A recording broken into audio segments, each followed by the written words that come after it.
In the fight against COVID-19, science is our greatest ally.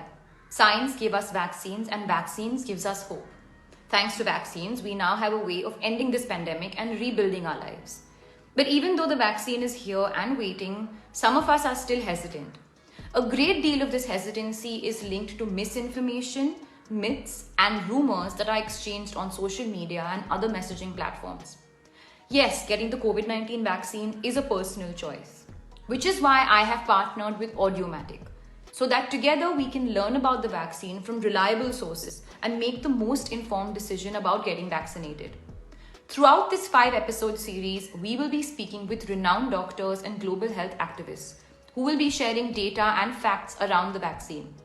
The first episode will be released tomorrow and will be available in a podcast and video format. I hope this series will help address some of your concerns around the vaccine, and I hope you'll be able to share this with your family and friends as well. Remember, we can fight this together. Stay safe, stay healthy, wear a mask, and I'll see you tomorrow. Hi guys, I hope you all are safe. Thank you so much for following this series. Today we'll touch upon how the pandemic has left the poor in India poorer, struggling to even get 2 square meals a day. Millions have been suffering for more than a year now due to lack of livelihoods and reduced income.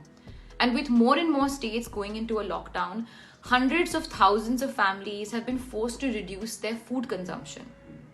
Without access to nutritious and healthy food, they're even more vulnerable to illness. Action Aid India is working across multiple states and is helping some of the poorest communities survive by providing them with ration kits to meet their immediate food requirements. From rice to atta to pulses, each kit consists of nutritional staples and basic essential groceries, as well as hygiene materials such as soaps and masks.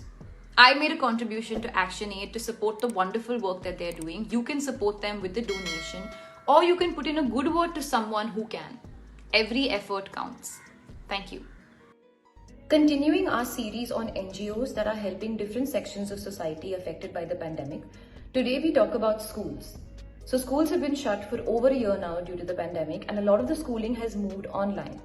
But what about those children from poor families who have no access to data, Wi-Fi, or even devices? How do they study online? So many of them have lost a year of education and will probably lose another year. And sadly, the longer they remain out of school, the less likely they are to return. Which is why I have contributed to the Salam Bombay Foundation, so that some of the most disadvantaged families in our country don't have to choose between their child's education and putting food on the table. Under Salam Bombay's Bridge the Gap program, we can still ensure that education continues even if schools are shut, and that these children are not denied a future just because of what's happening in the present. I hope you'll be able to support this cause. You may do so by sharing this information, donating, or both. Until then, take care and stay safe. Hi guys, I hope you all are safe and your family and loved ones are safe as well. We're going through times unlike any other, and yes, things seem bleak and we feel overwhelmed and helpless, but our ability to come together and fight as one is truly special. Our frontline NGOs are also our COVID warriors, which is why over the next couple of weeks, I'm going to be highlighting some of these organizations that I have supported and will be supporting. Give you all the information, and if you have the means and ability to, you may support them as well. Starting with Give India. We all know what Give India is, but for those who don't, Give India is a platform that is working with the State Health Ministry, other NGOs and hospitals to provide oxygen concentrators and cylinders and other life-saving equipment to critical patients all across the country. As we know, there is an immediate requirement for oxygen and other life-saving equipment. I also want to highlight some of the work my friends are doing along with Give India. You may support them as well. Not all of us can be on the front line, but we can do our bit even from our homes. Just like I have, I hope you'll be able to extend your love, support and donations to Give India's healthcare campaign. Let's help India breathe again.